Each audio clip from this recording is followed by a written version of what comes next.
Eagle Pass, Texas, a border town on the US-Mexico border, has become the site of a massive standoff between federal Border Patrol agents and the Texas National Guard. The whole conflict started over razor wire when Texas authorities put razor wire on the southern border during a surge of migration. A federal appeals court granted Texas authorities the right to do this, but a little over a week ago, the Supreme Court struck down this ruling and said that Border Patrol agents have a right to remove and cut the razor wire. Now, as the highest court in the US, the debate should have ended there in theory, but Texas Governor Greg Abbott offered his own constitutional interpretation, saying that the surge in migration constituted an invasion and that he had the right to mobilize the Texas National Guard to take over the border in lieu of what he described as the executive branch abdicating its duty to enforce immigration law. Since Governor Abbott declared his intention to hold the line, every single Republican governor except one declared their support for Governor Abbott, and 10 states have dispatched detachments of their own state National Guards to Texas. Conservative activists have organized caravans from around the country to, in their words, defend the border, and what you're seeing behind me is a culmination of that. What's happening here has been described as a migrant crisis or a constitutional crisis, but to just see images of people crossing the border obscures the deeper crisis at hand, the crisis of US imperialism. In the last few years, the number of migrants trying to cross the southern border has increased dramatically. Encounters with migrants at the border have more than tripled since the end of the Trump administration, and Republicans were quick to use this to attack Biden. Republicans have painted a picture of a completely porous southern border under Biden, one where border regulations aren't enforced and border agents' hands are tied, preventing them from doing their jobs. This campaign has been so effective that immigration has become the most important issue for voters in the upcoming election in many polls, even topping the list in states like New Hampshire, which literally border Canada. The right wing says that illegal immigration leads to higher crime and costs taxpayers billions of dollars in the public services used by undocumented people, talking points which have been widely adopted by the conservative movement. A bunch of them that they shipped up here, they were criminals that were let out of jail because they didn't want to take care of it anymore, and they're coming into our country. You never know if they could speak up hate, crime, bomb.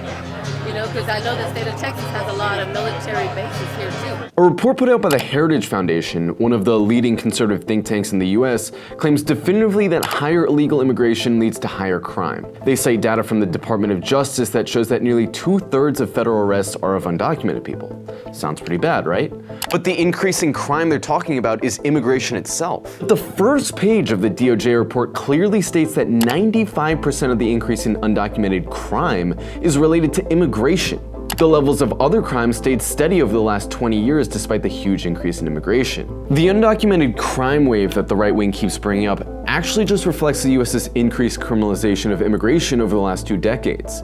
If the US were to stop criminalizing immigration, the undocumented crime rate would disappear. The Heritage Foundation doesn't mention this at all, and instead lists out cherry-picked anecdotes of undocumented immigrants who committed the most gruesome crimes imaginable. The truth is that most undocumented immigrants essentially live under a constant police state. For undocumented people, any small run-in with the law can lead to their deportation. Even something like getting pulled over for speeding could lead to a police officer checking for ID and then finding out that that person doesn't have legal status, leading to their deportation. This also means undocumented people essentially don't have many legal rights, since their citizenship status can always be held over them by employers or anyone simply looking to exploit a vulnerable person.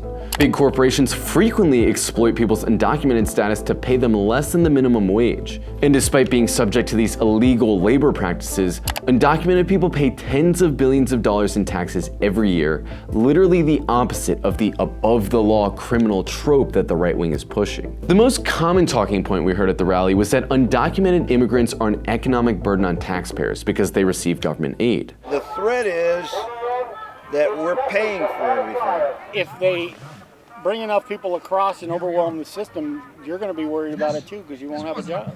No matter whether or not you have any of these people in your backyards or in your city, one of the things it does affect is your wallet, and it affects how the nation spends money. It affects the economy because now you're looking at debt for our great-grandchildren. We pulled up a report by FAIR, a right-wing think tank that focuses on immigration, which claims that the net drain of illegal immigration on the country is over $150 billion.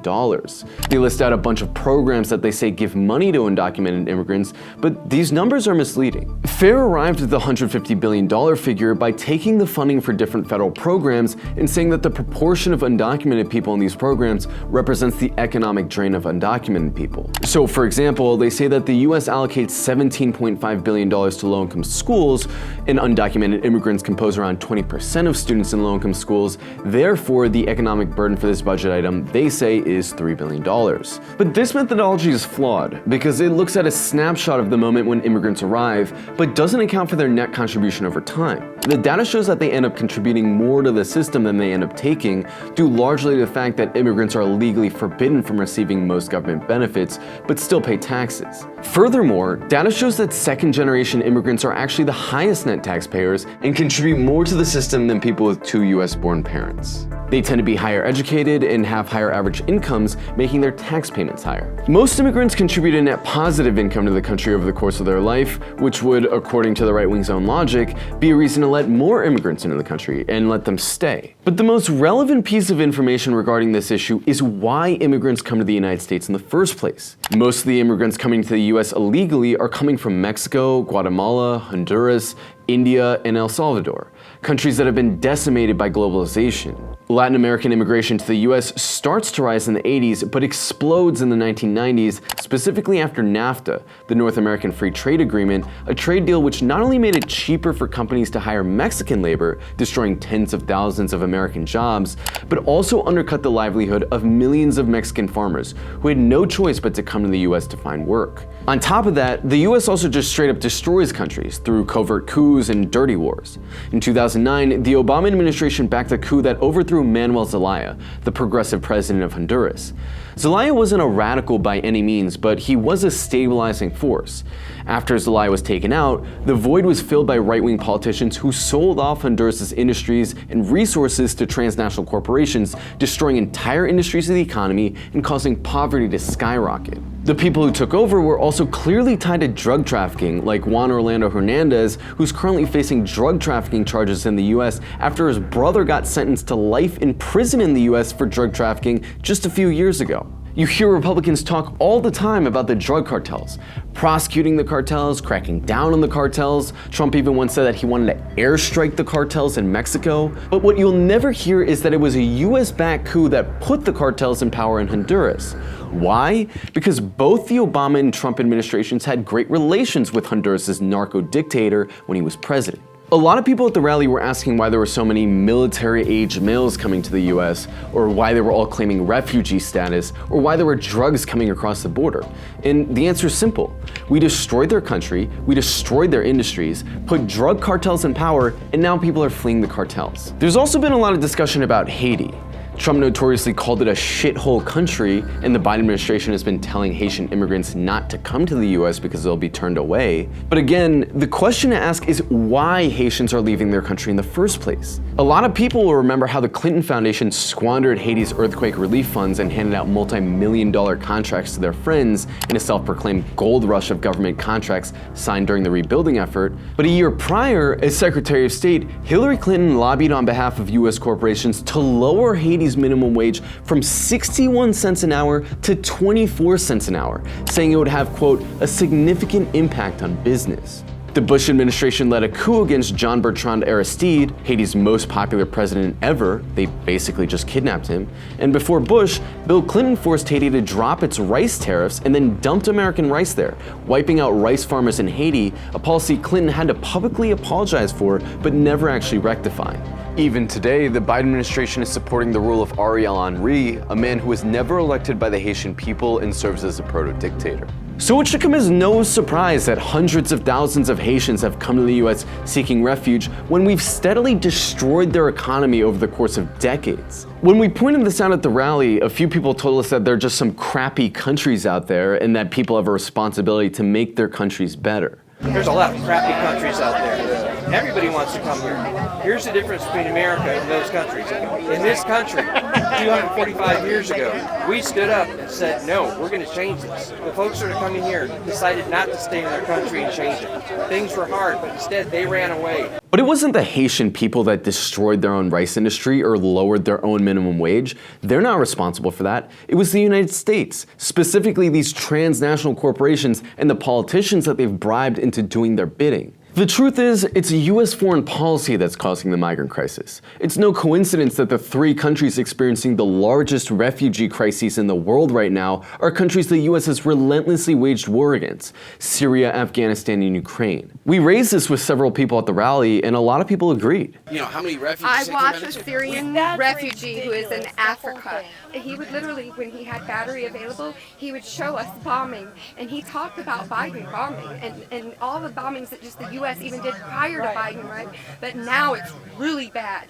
And he said, I told you that Biden was a warmonger and this was going to happen. If you're trying to say, are we to blame for Syrian refugees coming over here and all that stuff, let me say, if you want to do an interview on our foreign policy, that's a whole other conversation. I would love to have that with you because you bring up extremely valid points. A lot of people at this rally seemed genuinely frustrated by the feeling that their government had abandoned them, and that's pretty fair. The cost of living has reached all-time highs, and people work and work and work without ever getting their head above water. But their anger would be far more productive if it were directed at the Pentagon's policy of imperial domination and world policing, which is not only the biggest drain on taxpayers in this country by far, but the reason this migrant crisis is even happening to begin with. One thing that we kept hearing over and over again was that it felt like this immigration issue was meant to divide and conquer. I feel like we have more in common with the people that are, fleeing these horrible places, fleeing this violence. I feel like we have more in common with them, and it's really these banks, these corporations that are setting up all these policies. They're really the enemy. Oh, yes. Yeah. If you've got them busy hating each other, they're too busy to see the problem. Divide us by our skin color, divide us by our linguistics, divide us by our education. It's just ongoing. And it's always the same group of the haves trying to dictate to everybody else who wants to be a have. There's enough pie. We can make as many pies as we want. There is no shortage of resources. That's all their control. We have more in common than we do with the people dictating there should be a crisis down here. This is divide and conquer. The corporations that ripped apart Honduras, that ripped apart Haiti, that are currently pumping Syrian gas and shipping it back to the US, want nothing more than poor people blaming even poorer people for the problems that they created. These companies are the ones that really don't respect borders. They're the real globalists. They're not loyal to their employees, they're not loyal to any country, just money. The second they find people who will work for less than you, they fire you. Even if you work for them for 10 or 20 years, they fire you based on some mathematical formula and set up shop somewhere else. And funny enough, some of these billionaires who are the loudest ones railing against immigrant labor and railing against outsourcing are the ones hiring immigrant laborers and outsourcing jobs to China and Mexico when it's profitable for them. People on both sides of the border have been wronged by the same tiny group of elites who are watching us all fight over their crumbs while they make off with a boat loaded full of pies. Their greatest fear is that we realize we're being conned, that we realize that immigrants aren't actually our enemies and it's actually them, the corporations that have been pitting us against each other all along. Immigrants, after all, are just workers, like us. They're just from another city.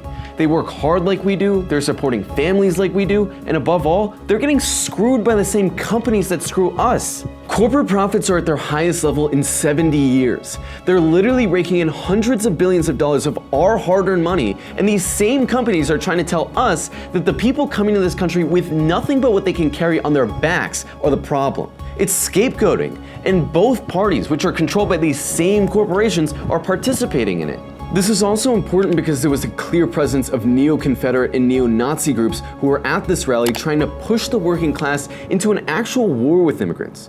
We saw them there handing out pamphlets, intentionally trying to spread fear and panic about the threat of an immigrant invasion. There is no invasion. There's a crisis of imperialism being sponsored and paid for by transnational corporations, but there's no invasion. This war that the fascist right is trying to push American workers into would be the ultimate gift to the elites. They want us to fight amongst each other. They want to divide us so we're ripe for conquer, which is why the billionaire class will always be the one and only minority group that threatens America.